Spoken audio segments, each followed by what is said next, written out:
Let's mind घूमो दुनिया। नमस्कार दोस्तों। शायर लालचंद फलक का एक मशहूर शेर है, दिल से निकलेगी न मरकर भी वतन की उल्फत, मेरी मिट्टी से भी खुशबुए वफा आएगी। तो आज बात इसी खुशबुए वफा की, जिसका गुलशन है हमारा निहायत खूबसूरत राज्य सिक्किम। तो इससे पहले कि सिलसिला आगे बढ़े, लेट्स माइक की नए दर्शकों से गुजारिश की हमारा ऐप डाउनलोड करिए और चैनल सब्सक्राइब कर हमें प्रोत्साहित करिए ताकि हमारे कार्यक्रम आप तक निर्बाध पहुंचते रहें। तो आइए चलते हैं बाबा हरभजन सिंह मंदिर की ओर। भारतीय सैनिकों के अदम्य साहस का लोहा आज सारी दुनिया मानती है, लेकिन क्या आप ऐसी वीर गाथा पर यकीन कर सकते हैं कि मृत्यु के बाद भी किसी सैनिक ने नौकरी नहीं छोड़ी और देश के लिए सीमा पर लगातार चौकसी कर रहा है?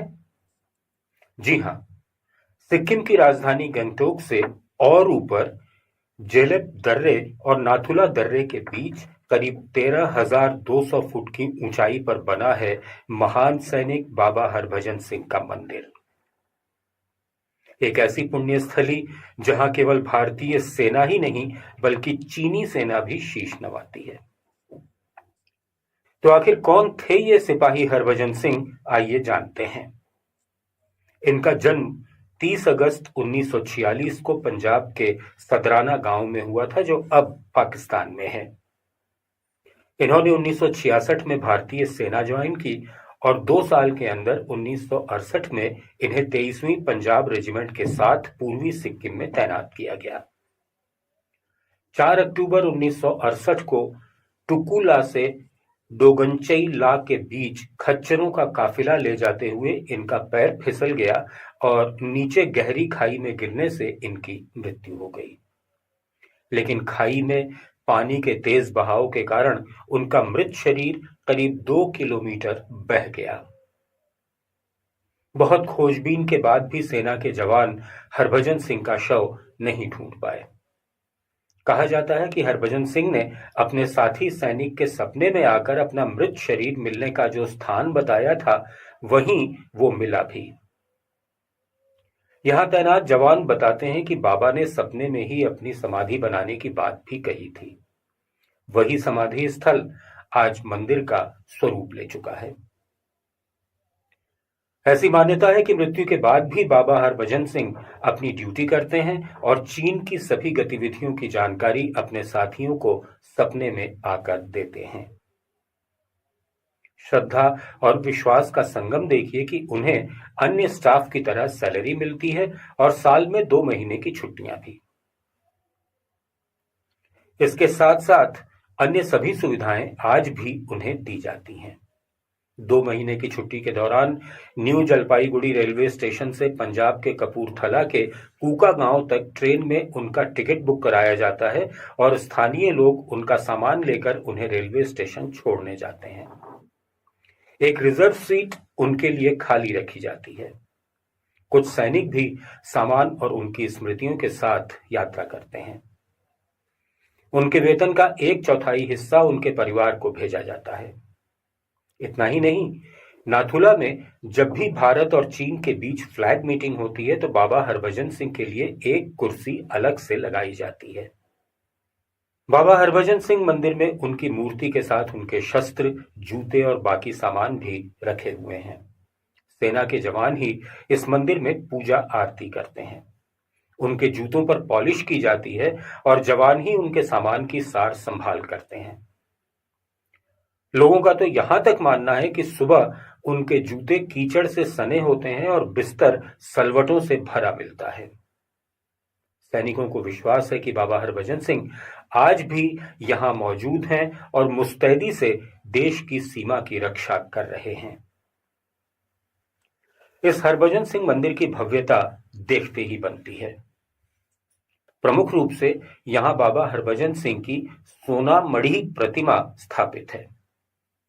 आम मंदिरों की तरह देश भर से आए श्रद्धालु यहां भी घंटा बजाते हुए मंदिर में प्रवेश करते हैं और शीश नवाते हैं। पास ही बाबा जी का लिविंग रूम है, जिसे फूल मालाओं से सजाया जाता है।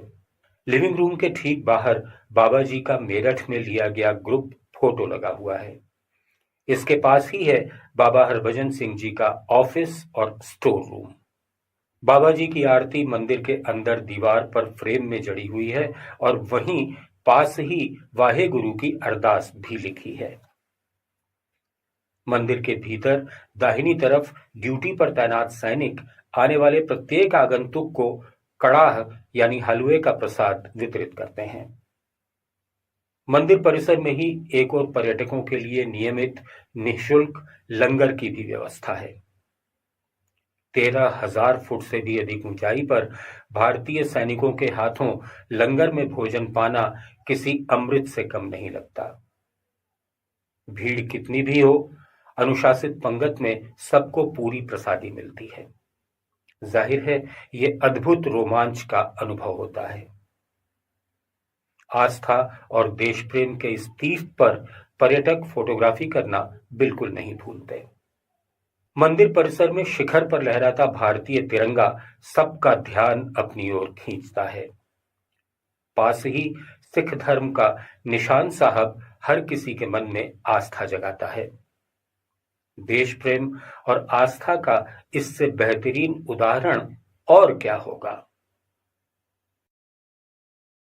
हर तरफ बादलों से आलिंगन करते गगनचुंबी पर्वतों से घिरा ये इलाका अद्भुत प्राकृतिक छटा बिखेरता है।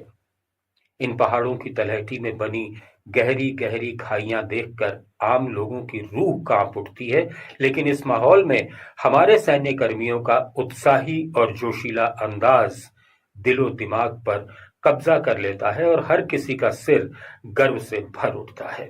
यहाँ बोर्ड पर लिखी कुछ पंक्तियां हमारे देश के वीर जवानों के शौर्य और बलिदान की गाथा बयां करती हैं।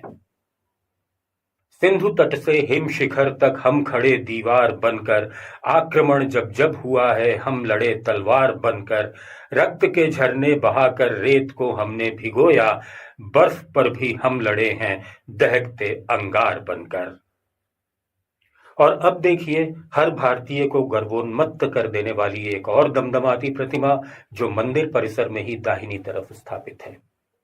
ये हैं आयरन मैन ऑफ लाथुला के नाम से मशहूर लेफ्टिनेंट जनरल सगत सिंह।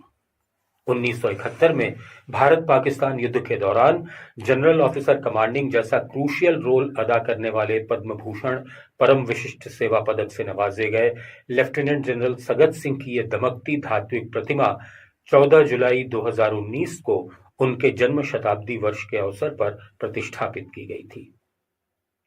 राजस्थान की माटी के सपूत चूरू जिले में रतनगढ़ तहसील के कुसुमदेसर गांव में ठाकुर बृजपाल सिंह राठौड़ के घर 14 जुलाई 1919 को जन्मे लेफ्टिनेंट जनरल सगत सिंह ने 1940 में कमीशन मिलने के बाद देश सेवा में अपने को पूरी तरह समर्पित कर दिया और कई वीर गाथाओं के नायक बने। सैन्य सेवा से निवृत्त होने के बाद वे काफी समय तक स्थायी तौर पर जयपुर में भी रहे। 26 सितंबर 2001 को 82 साल की उम्र में उन्होंने इस नश्वर जगत को अलविदा कह दिया। यदि ये कार्यक्रम आपको पसंद आया हो तो इसे और लोगों तक जरूर पहुंचाएं ताकि हमारी वीर गाथाओं से अधिक लोग रूबरू हो सकें। फिलहाल के लिए इतना ही। जुड़े रहिए लेट्स माइक के साथ। नमस्कार। आप सुन रहे थे let's mic more than radio.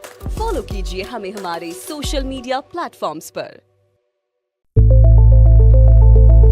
It's time for news.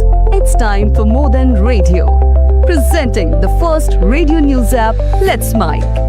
Let's Mic, a news-based app on your phone where you get to watch and listen news, talk shows, interviews, radio show podcasts. On Let's Mic, you get all relevant information of TV, print, radio, podcast, and digital. Let's Mic talks about every segment of life.